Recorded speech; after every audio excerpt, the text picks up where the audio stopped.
Bismillahirrahmanirrahim. Assalamu alaikum. In the last lecture we started the root locus technique. हमने root locus technique को last lecture में देखा था। Root locus technique है क्या, और फर्दर फिर हमने देखा था कि vector representation of complex numbers हम किस तरीके से करते हैं। एग्जांपल हमने की थी 8.1, जिसमें कॉम्प्लेक्स नंबर मेरे पास गिवन था और हमने उसको ड्रॉ करना था। कॉम्प्लेक्स फंक्शन भी एक गिवन था उसके अगेंस्ट। इसी को हम कंटिन्यू करेंगे फर्दर। ये स्किल असेसमेंट 1 है। सॉरी, मेरे ख्याल ये पेज ब्लैंक आ गया है। हम बुक से देख लेते हैं। स्किल असेसमेंट आपकी 8.1 है। इसमें गिवन है कि आपके पास कॉम्प्लेक्स एक नंबर दिया गया F of S. Find F of S at point -7 + 9। अब जो कॉम्प्लेक्स फंक्शन जो हमने है उसमें कॉम्प्लेक्स नंबर दिया गया है। कॉम्प्लेक्स नंबर क्या है? 7 + j9। हमने करना है क्या है इसमें, हमने F of S find out करना है इस पॉइंट पे। अब दो method by following two ways, दो मेथड से। पहले क्या, directly substituting the point into F of S. पहले हमने इस फंक्शन में एस की जगह जो मेरे पास है ये कॉम्प्लेक्स नंबर पुट करना है 7 + j9।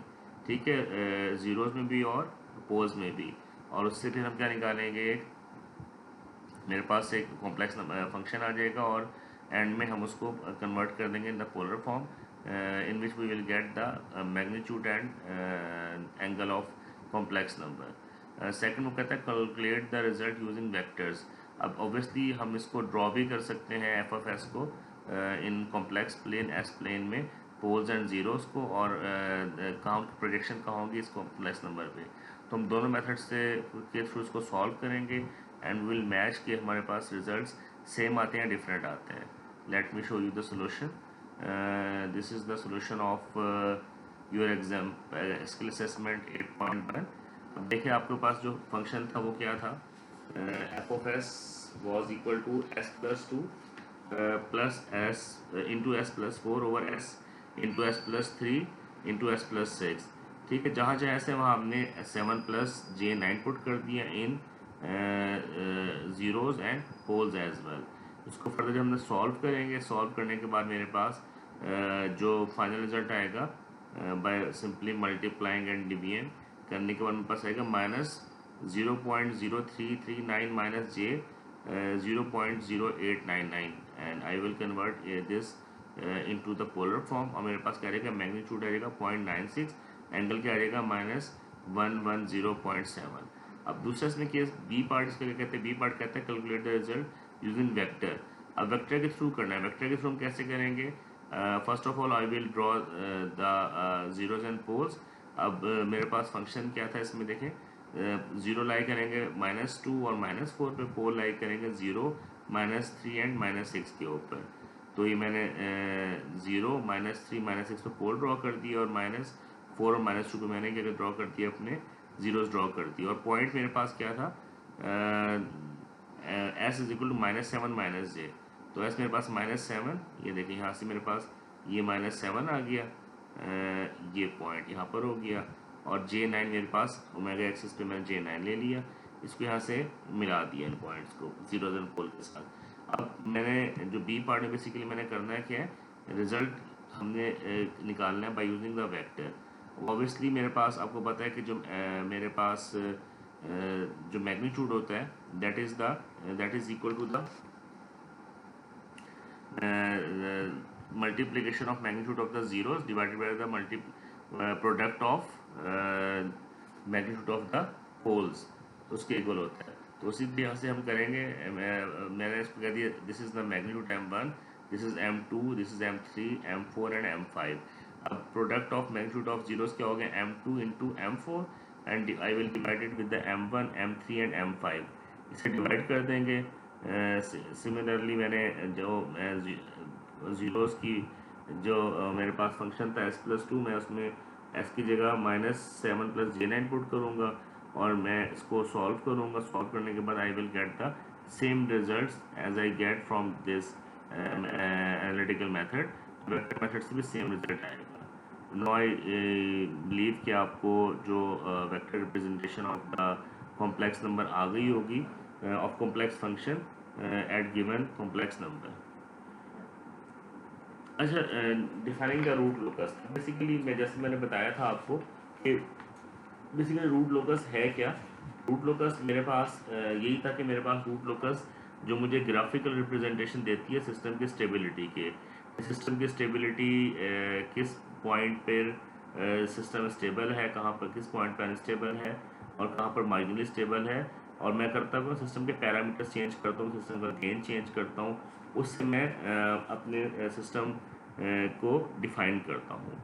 अब यही डिफाइनिंग द रूट लोकस से यही मतलब है कि मेरे पास लेट्स सपोज मेरे पास एक क्लोज लूप सिस्टम है, close loop pole of the system change location as the K basically close loop जो पोल है सिस्टम के वो अपनी लोकेशन चेंज करते हैं जैसे जैसे मैं वैल्यू ऑफ के वेरी कर रहा होता हूँ। तो मेरे पास this is my close loop system. अब मेरे पास let's suppose this is the camera positioning system है मेरे पास, ठीक है। कैमरा की अपनी पोजीशन चेंज हो रही है as it detect an object, जैसे कोई ऑब्जेक्ट आता है तो उसके मेरे पास कैमरे की पोजीशन चेंज हो जाती है। अब इसमें मेरे पास क्या है, सब्जेक्ट क्या है, पोजीशन है।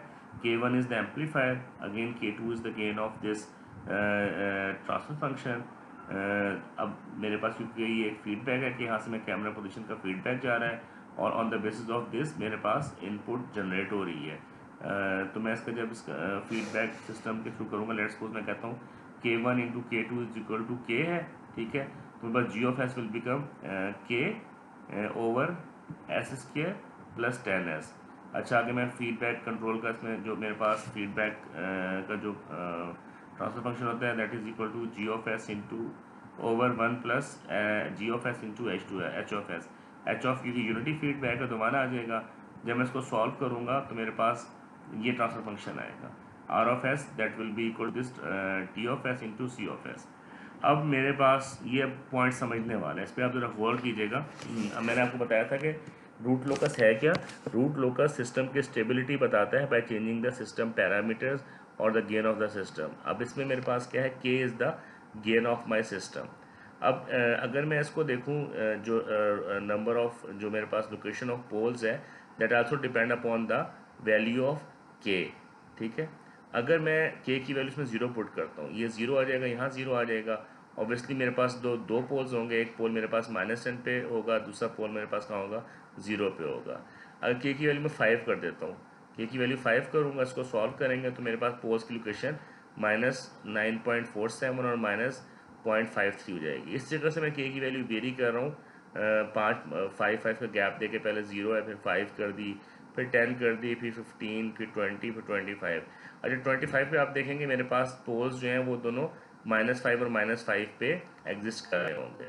मैं फिर के की वैल्यू मैंने फर्दर वेरी की, के की वैल्यू मैंने फर्दर चेंज की, के की वैल्यू मैंने 30 कर दी, तो मेरे पास जो पोल्स है वो कॉम्प्लेक्स कॉन्जुगेट आ गए मेरे पास। फिर मैंने फर्दर 10 का इंक्रीमेंट दिया, 40 कर दी, के की वैल्यू गेन इंक्रीज कर दिया, फिर कॉम्प्लेक्स कॉन्जुगेट आ गई 50 की, तो वैल्यू -5 प्लस अगेन की अब कॉम्प्लेक्स कॉन्जुगेट आ गया। अब देखें अगर मैं इसको सॉरी, अगर मैं इस टेबल को एनालाइज करूं तो मैं इससे ये एनालाइज कर सकता हूं कि जैसे जैसे मैं के की वैल्यू चेंज कर रहा हूं, जैसे जैसे मैं गेन की वैल्यू वेरी कर रहा हूं, सिस्टम का रिस्पॉन्स भी चेंज हो रहा है। अगर हम पहले इसमें देखें, मेरे पास जो पोल है basically these are the solution of the characteristic equation. तो मेरे पास पोल की लोकेशन कहाँ आएगी, 0 और -10। इट मीन्स के सिस्टम मेरे पास ये मेरे पास पोल क्या है, रियल एंड डिस्टिंक्ट है। रियल एंड डिस्टिंक्ट जब होते हैं मेरे पास तो सिस्टम क्या होता है, मेरे पास ओवर डैम्प हो रहा होता है, ठीक है। अच्छा, यहाँ पर भी ये भी ओवर डैम्प है, ये भी ओवर डैम्प है, again over damp, again over damp. जैसे ही के की वैल्यू जो गेन की वैल्यू 25 हुई तो मेरे पास रूट कहाँ एग्जिस्ट कर रहा है, -5 पे। इट मीन्स सिस्टम क्या हो गया, क्रिटिकली डैम्प हो गया। और जब मैं के की वैल्यू चेंज करके 30 पे जा रहा हूँ तो सिस्टम में मेरे पास क्या आ गया, जो पोल्स हैं that are the complex conjugate. It means मेरे पास रिस्पॉन्स क्या हो गया, ओवर डैम्प हो, अंडर डैम्प हो गया, ठीक है। इसको अगर हम ड्रॉ करें, ये ड्रॉ किया गया है basically, this is my imaginary axis, this is my real axis. अब देखें पहले मेरे पास पोल कहाँ पर थे, अगर इसमें हम देखें पोल क्या थे, 0 और -10 पे थे। अच्छा, जैसे ही मैंने के की वैल्यू चेंज की तो के की वैल्यू चेंज करने से पोल -10 वाला -9.47 पे चला गया, 0 वाला -0.53 पे चला गया, फिर ये पोल -8.87 पे चला गया, -1.13 पे चला गया। It means by varying the value of K, जो मेरे पास जो पोल 1 है वो टूवर्ड्स द ओरिजिन जा रहा है, मीन्स राइट हैंड साइड पे जा रहा है, और जो मेरे पास पोल 2 है वो ओरिजिन से लेफ्ट पे जा रहा है। ठीक है, -5 पे दोनों पोल मीट करते हैं रियल एक्सिस पे, और उसके बाद जो इसमें क्या हो जाता है, रियल पार्ट और इमेजिनरी पार्ट भी आ जाता है, और फिर मेरे पास पोल जो है वो along the imaginary axis move कर रहा होता है। ये देखें, अगर मैं करने से पहले 0 पे आ गया, फिर पेयर क्या आ गया, -9.47 और -0.53 पे आ गया। ये पिक्चर थोड़ी क्लियर नहीं है, इसको आप बुक से देख लीजिएगा। बुक में भी एक पिक्चर बड़ी क्लियर बनी हुई है डिफाइन द रूट लोकस के अंदर, इसी टॉपिक के अंदर। ये देखें, ये मेरे पास नंबर ऑफ ये पोल्स है मेरे पास। ठीक है, अब देखें 30, 35, 5 के पैटर्न से उसने क्या किया है, गेन को इंक्रीज़ किया है, गेन इंक्रीज़ किया, ये इसको ने ड्रॉ कर दिया। अब देखें, ये दिखाया गया है कि मेरे पास जो ये पोल है, जो इनिशियल पोल है -10, वो राइट साइड पे मूव कर रहा है, और जो मेरे पास 0 पोल है ये लेफ्ट साइड पे मूव कर रहे हैं, -5 पे मीट कर रहे हैं। मीट करने के बाद जब मैं फर्दर इसकी वैल्यू इंक्रीज करूँगा तो पोल कहाँ मूव कर रहे हैं, अलॉन्ग द इमेजिनरी एक्सिस। कि पहले मेरे पास जो इमेजिनरी पार्ट है वो 2.24 है, फिर 3.87 हो गया। ठीक है, एट 35, और फिर मेरे पास अगर 40 पे देखूँ मैं 3.87 है, 50 पे 5 है, तो वेरी कर रहा है। ठीक है, पोल मूव कर रहे हैं मेरे पास, यही यहाँ लिखा गया, they meet at -5, break away from the real axis, move on the complex plane. तो मैं इसको अगर समराइज़ करूँ, आई कैन से कि जब के की वैल्यू <25 थी तो सिस्टम का रिस्पॉन्स ओवर डैम्प था। के, मैं रिपीट करूँ, व्हाट इज़ द के is the gain of the amplifier. के की वैल्यू जैसे जैसे मैं चेंज करूँ, सिस्टम का रिस्पॉन्स मेरा चेंज हो रहा है। ठीक है, अब मेरे पास क्या, के की वैल्यू जब <25 है सिस्टम ओवर डैम्प है, जब के की वैल्यू इक्वल टू 25 है सिस्टम क्रिटिकली डैम्प है, और जब के की वैल्यू ग्रेटर देन 25 हो गई, क्योंकि जब 25 पे दोनों पोल्स -5 पे एग्जिस्ट कर रहे थे, जब के की वैल्यू ग्रेटर देन 25 हो गई तो मेरे पास सिस्टम अंडर डैम्प हो गया, क्योंकि इसमें रियल और इमेजिनरी दोनों पार्ट आ गए। ठीक है, इससे फिर हम इससे हम ये जो है रिजल्ट निकालते हैं, कंक्लूड करते हैं कि जो गेन है वो वेरी कर रहा है, and we call a root locus. ये this is basically this is root locus. जो हमने गेन को वेरी किया, गेन वेरी करने से जो मेरे पास पोल मूव कर रहा है along the S plane, S plane पे मूव कर रहा है, that is basically this is the root locus. अब मैंने मुख्तलिफ के की वैल्यूज़ पुट की और मैंने अपने गेन को ड्रॉ किया, और मैं इसमें कह सकता हूँ कि जैसे जैसे मैं गेन की वैल्यू इंक्रीज़ कर रहा हूँ, सिस्टम का response over damp, critically damp और अंडर डैम्प में स्विच हो रहा है। ठीक है, this is basically the root locus, जिसमें आप सिस्टम के पैरामीटर चेंज करके सिस्टम का रिस्पॉन्स फाइंड आउट कर रहे होते हैं। The root locus shows that the changes in the transit response as the value of k vary, कि जैसे जैसे जो k की वैल्यू वेरी करेगी, ट्रांजिट रिस्पॉन्स मेरे पास क्या हो जाएगा, चेंज हो जाएगा। जैसे इसमें देखा कि पहले क्या पोल्स मेरे पास थे रियल थे, फॉर जब गेन 25 से कम था, 25 से कम था, तो सिस्टम ओवर डैम्प था। ठीक है, उसके बाद जैसे जैसे के की वैल्यू बढ़ी, 25 पे क्रिटिकली डैम्प हो गया, और अबव 25 क्या हो गया, अंडर डैम्प हो गया। अच्छा, आपको पता है जैसे सेटलिंग टाइम है सिस्टम का, जो बेसिकली हमने सेकंड ऑर्डर सिस्टम के 4 पैरामीटर्स पढ़े थे कि सिस्टम का राइज टाइम क्या है, पीक टाइम क्या है, सेटलिंग टाइम क्या है, परसेंटेज ओवरशूट क्या है। ये वो 4 बेसिक पैरामीटर जो किसी भी सेकंड ऑर्डर या हायर ऑर्डर सिस्टम को डिफाइन करते हैं। आपको पता है सिस्टम का जो सेटलिंग टाइम है that is inversely proportional to the real part of the complex number, K जो रियल पार्ट है उसके इनवर्सली प्रोपोर्शनल सेटलिंग टाइम, कि अगर मेरे पास कॉम्प्लेक्स पार्ट की वैल्यू ज़्यादा होगी तो सेटलिंग टाइम कम होगा, और कम होगी तो ज़्यादा होगी value. It mean settling time जो है वो सेम रहेगा अंडर के डैम कंडीशन में। क्यों सेम रहेगा, क्योंकि देखिए अंडर डैम कंडीशन में मेरे पास जो रियल पार्ट है, रियल पार्ट की वैल्यू -5 है, वो चेंज नहीं हो रही। जो मेरे पास इमेजिनरी पार्ट है उसकी वैल्यू चेंज हो रही है। इट मीन्स के इट मीन्स कि मेरे पास जो है सेटलिंग टाइम क्या है, वो चेंज रहेगा इन अंडर डैम कंडीशन। और जो गेन है वो इंक्रीज़ हो रहा है। गेन क्यों, जैसे जैसे गेन इंक्रीज़ हो रहा है डैम्पिंग रेशो कम होती जा रही है और परसेंटेज ओवरशूट इंक्रीज़ हो रही है, ठीक है। और damp frequency of oscillation which is equal to the imaginary part, जो डैम्प ऑसिलेशन है वो इमेजिनरी पार्ट के इक्वल होती है। तो we can say the pole also increases with an increase in gain resulting in reduction of peak time. Root locus never crosses over into the right half plane. This was all about the root locus technique. इसको आप book से मज़ीद detail से पढ़ लीजिएगा। अच्छा, skill assessment आपकी 8.1 ये हम कर चुके हैं। आगे क्या है, प्रॉपर्टीज़ ऑफ रूट लोकस आ जाता है। अब प्रॉपर्टीज़ ऑफ रूट लोकस मेरे पास क्या बताता है हमें, रूट लोकस की प्रॉपर्टीज हमें बेसिकली ये बता रही है कि अगर मेरे पास सेकंड ऑर्डर सिस्टम है तो मैं उसकी इजीली उसकी डिनोमिनेटर से ट्रांसफर फंक्शन से रूट ड्रॉ कर सकता हूँ। लेकिन अगर मेरे पास जो पॉलिनोमियल है वो 5th या 10th ऑर्डर का है तो इट विल बी टफ कि मैं उसको फैक्टराइज करूँ और उस पॉलिनोमियल को और उसका गेन निकाल सकूँ। तो so examining the properties, we will be able to make a rapid sketch of the root locus for higher order system without having factor.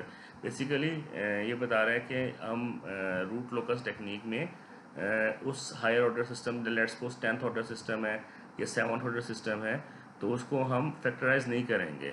Without factorise किए हम उसको स्केच करेंगे और स्केच करके सिस्टम का हम रिस्पॉन्स बता देंगे। लेट्स सपोज वो कहते हैं मेरे पास एक ट्रांसफर फंक्शन है T of S is equal to K g of s into 1 plus k g of s into h of s. What is the k? K is again the gain of the system. K क्योंकि basically मैं k की value, gain की value भी अपनी very कर रहा हूँ और उसकी वजह से सिस्टम का रिस्पॉन्स मेरे पास वेरी हो रहा है। जैसे हम लास्ट टॉपिक में देखा सिस्टम का response critically damp, under damp या मेरे पास ओवर डैम्प रिस्पॉन्स सिस्टम का आ रहा था। अब वो कहता है कि जो पोल है वो एग्जिस्ट करेगा जब प्रैक्टिस्टिक पोलिनोमियल जो डिनोमिनेटर में वो जीरो हो जाए। डिनोमिनेटर में पोलिनोमियल कब जीरो होंगे, अगर मेरे पास दिस इज़ 1, अगर मैं इसकी वैल्यू क्या हो के ये वैल्यू जीरो हो जाए, इसकी वैल्यू -1 होगी, ठीक है। It means K G of S H of S equal to -1। इस कंडीशन में मेरे पास क्या होगा, करेक्टरिस्टिक इक्वेशन में डिनोमिनेटर की वैल्यू क्या हो जाएगी, जीरो हो जाएगी। और अगर मैं इसको रिप्रेजेंट करता हूँ इन द पोलर फॉर्म तो मेरे पास इसको मैं लिख सकता हूँ 1, एंगल क्या होगा, 1 will be the magnitude, angle will be the 2k plus 180 और k की वैल्यू क्या है मेरे पास 0 plus -1 plus -2 plus -3 and so on. -1 represent in polar form, basically यही हमने किया है कि मैंने इसको ज़ीरो करने के लिए मैंने क्या किया है कि ये ज़ीरो उस कंडीशन में होगा कि G of S H of S की वैल्यू क्या है, -1 है, ठीक है। इसको फिर मैंने पोलर फॉर्म में रिप्रेजेंट कर दिया के 1 एंगल 2k प्लस 180, ठीक है। The value of S for the close loop system is if मेरे पास के G of S into H of S is equal to 1 है।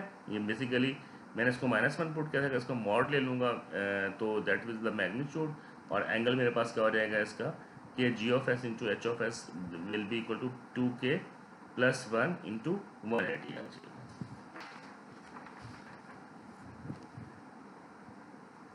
Okay, if the value of s is substitute into the function k g of s h of s a complex number results।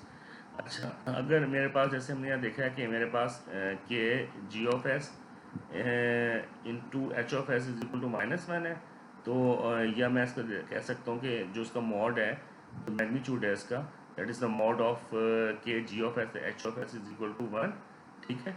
इससे मैं निकाल सकता हूँ K of S की value, gain की value निकाल सकता हूँ।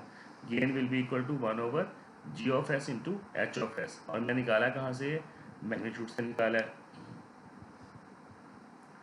अच्छा, जो magnitude K G of S H of S ये मेरे पास कम से यूनिटी होना चाहिए, क्यों, क्योंकि that the value of K is the reciprocal of the magnitude of G of S into H of S. क्योंकि देखें जो मेरे पास मैग्नीट्यूड इसका जो है मेरे पास G of S H of S का मैग्नीट्यूड आप पढ़ चुके हैं, वो है मेरे पास उसका मैग्नीट्यूड निकालना तो क्या करते हैं, product of length of zeros divided by product of length of poles, ठीक है। तो ऑब्वियसली जब मैं अगर के का मैग्नीट्यूड निकालूंगा that will be the reciprocal of this. अच्छा, लेट्स सपोज हम कहते हैं कि के की वैल्यू मेरे पास 5 है, P1 -4.47 है, तो के जी ऑफ एस क्या होगा, सिमिलरली उसने एक ट्रांसफर फंक्शन दिया हुआ है कि s+3s+4 ओवर s+1 s+2 है, ठीक है। तो अच्छा इसमें देखिएगा कि मेरे पास कब मेरे पास सिस्टम जो होगा वो रूट लोकस में एग्जिस्ट करेगा, अगर वो क्या है, उसका जो एंगल है वो क्या है, ऑड मल्टीपल ऑफ 180 है। अगर ऑड मल्टीपल ऑफ 180 नहीं है तो इट मीन्स वो यहाँ एग्जिस्ट नहीं करेगा। Okay, let for the figure open loop transfer function मेरे पास क्या बनेगा, K G of S into H of S. ये मेरे पास ट्रांसफर फंक्शन है जी ऑफ एस का, ठीक है। टी ऑफ एस क्या बनेगा, इस क्योंकि ये यूनिटी फीडबैक जा रहा है, यूनिटी फीडबैक से मैं ट्रांसफर फंक्शन निकाल लूँगा। अच्छा इसमें मैंने क्या किया, पोल्स और जीरोस ड्रॉ कर दिए। पोल्स मेरे पास क्या एग्जिस्ट कर रहे हैं, -1 और -2 पे, और जीरो एग्जिस्ट कर रहे हैं -3 एंड -4 के ऊपर। अच्छा इसको हम फर्दर सॉल्व करेंगे। ये बेसिकली आपका ओपन लूप ट्रांसफर फंक्शन है। अच्छा जो पहला हमने देखा था कि फॉर के इज इक्वल टू 5, पोल कहाँ थे, -4.947 और -0.53 पे। इसलिए हम लास्ट उसमें कर चुके हैं। लास्ट जो मैंने अभी टॉपिक हमने किया था, ये देखिए मैं टेबल बनाई थी अभी हमने, इसमें यही पोल्स थे मेरे पास। लेट मी शो यू, देखें -9.47 और -0.53, और उसमें मेरे पास जो फंक्शन वो क्या आ रहा था मेरे पास, के इंटू एस प्लस 10, तो वही हमने फंक्शन लिया है। अच्छा अब मैं इसको सॉल्व करते हैं। ये देखें K G of S into H of S equal to K over S into S plus 10, ठीक है। अगर हम ये पोल्स की वैल्यू पुट करते हैं तो मेरे पास के G of S H of S should be equal to 1। अच्छा नेक्स्ट हमने देखा कि ओपन लूप मेरे पास फंक्शन है, इसको मैंने टी ऑफ एस निकाला है, ठीक है। ट्रांसफर फंक्शन निकाल दिया। मैं लेट्स सपोज पॉइंट कंसिडर करता हूँ। पॉइंट मेरे पास मैं कहता हूँ S is equal to -2 plus J3। अब ये पॉइंट जो है, if this point is a close loop pole, अगर ये जो पॉइंट है ये क्लोज लूप पोल है, तो for some value of gain, तो मेरे पास जो ये सेटिस्फाई करेगा दो कंडीशंस को। किन कंडीशन को, मेरे पास के G of S H of S का मैग्नीट्यूड 1 होगा, और दूसरा क्या है, the angles of the poles must be equal to the odd multiple of 180। अगर तो ये पॉइंट इन दो कंडीशन को सेटिस्फाई करता है, it means the point is a close loop pole, otherwise it will not the close loop pole. तो अगर मैं इसको ड्रॉ करता हूँ, ठीक है, मैंने इसको जो मैंने गिवन ट्रांसफर फंक्शन गिवन था मेरे पास, तो उस वजह से मेरे पास पोल कहाँ एग्जिस्ट, जीरो मेरे पास क्या एग्जिस्ट कर रहे थे, -3 और -4 पे, और पोल एग्जिस्ट कर रहे थे -1 एंड -2 पे। ये मैंने जीरो से पोल ड्रॉ कर लिया, और जो पॉइंट दिया है, क्या पॉइंट क्या था मेरे पास, -2 एंड J3, ये पॉइंट था मेरे पास। अब आपको पता है कि हमने जब थीटा मेरे पास क्या हो जाएगा, summation of zeros angle minus summation of poles angle, तो मेरे पास क्या आंसर आ रही है, -70.55। It means it is not the odd multiple of 180, this is not the multiple of 180। It means ये जो पॉइंट है मेरे पास -2 plus J3 is not a point on the root locus, ये पॉइंट रूट लोकस एग्जिस्ट नहीं करता। अगर एक और 10 अगर मैं नेक्स्ट पॉइंट लेता हूँ अपना, -2 plus J √2 over √2 is a point on the root locus. ये पॉइंट रूट लोकस में हम किस लिए कह रहे हैं, क्योंकि इस पर क्या है, एंगल जो मेरा निकल रहा है वो 180 का निकल रहा है angle, and for the gain K G of S into H of S equal to 1। It mean अगर कोई पॉइंट मेरे पास क्लोज लूप पोल में एग्जिस्ट कर रहा है, तो मेरे पास ये दो कंडीशन सेटिस्फाई करेगा, ठीक है। अच्छा सिमिलरली अगर मैं इसको देखूँ कि मेरे पास के G of S H of S is equal to 1 and K is equal to 1 over G of S into H of S. अब मैं जब G of S H of S का मैग्नीट्यूड निकालता हूँ, that is equal to the product of zero length into product of pole length है, ठीक है। अब क्योंकि K is the reciprocal of this, it means K जो मैं के की जो मैग्नीट्यूड आएगा, that will be the inverse of the M. Inverse of the magnitude से क्या हो जाएगा, इसमें क्या हो जाएगा, poles length product of poles length into the product of zeros length. और जो मेरे जब इसको हम सॉल्व करते हैं, निकालते हैं, तो मेरे पास जो के का मैग्नीट्यूड आ जाएगा 0.33 आ जाएगा, और जो मेरे पास एंगल है 180 आ जाएगा। It means this point exist on the in a close loop pole, ठीक है। अब आपके स्किल असेसमेंट 8.2 है। स्किल असेसमेंट 8.2 में जी ऑफ एस दिया है उसने कि मेरे पास ट्रांसफर फंक्शन है के S plus 2/s² plus 4s plus 13 है। ठीक है, अब हमने इसमें हमने करना क्या है, स्किल असेसमेंट के हम जो स्टेटमेंट है वो बुक से देख लेते हैं कि what is the statement of your skill assessment 2। वो कहता है for a unity feedback system that has the forward transfer function this calculate the angle of g of s at point -3 plus j0 by finding the algebraic sum of the angles of the vector drawn from zeros and poles। Similarly हम वही pattern follow करेंगे कि summation of angles of zeros angle minus summation of poles angle। ठीक है, पहले हम zero को solve करेंगे, जीरो से एंगल करने के लिए 180 निकल रहा है, फिर पोल को सॉल्व करेंगे, पोल्स का एंगल ये निकल रहा है, समेशन ऑफ एंगल आ गया, समेशन ऑफ एंगल 180 डिग्री आ गया। और इसका बी पार्ट मेरे पास क्या कह रहा है, determine if the point satisfy in A is on root locus. तो अगर मेरे पास डिग्री जो एंगल निकला है that is the odd multiple of 180, it means it is on root locus. तो ऑब्वियसली जब 180 डिग्री आया तो point is on root locus. And what does the C part, C part कहता है if the point specify in A is on root locus find the gain के using the length of the vector. ठीक है, हमने gain मालूम करना है, तो गेन के लिए हमें पता है के की वैल्यू हमारे पास क्या है, product of pose length divided by product of zeros length. के की वैल्यू फाइंड आउट करनी है, तो पोज लेंथ को हम मल्टीप्लाई कर देंगे और जीरोस लेंथ को उससे divide, product of zeros length को उससे डिवाइड कर देंगे and I will get the value of के। ओके स्टूडेंट्स, इंशाल्लाह नेक्स्ट लेक्चर में हम यहीं से कंटिन्यू करेंगे। बेसिकली जो मेन आपका जो है sketching of the root locus, जहाँ के हम रूट लोकस ड्रॉ कैसे करते हैं, अभी तक जो हमने कहते हैं बेसिक्स की थी। अब फर्दर हम इसको यहीं से कंटिन्यू करेंगे, how can we draw a root locus of any given function. तो इंशाल्लाह हम नेक्स्ट लेक्चर में यहीं से कंटिन्यू करेंगे। जितना हमने कर लिया है इसके आप एग्जाम्पल एंड प्रॉब्लम्स लाजमी कीजिएगा। इंशाल्लाह नेक्स्ट लेक्चर में यहीं से हम कंटिन्यू करेंगे। अस्सलाम वालेकुम।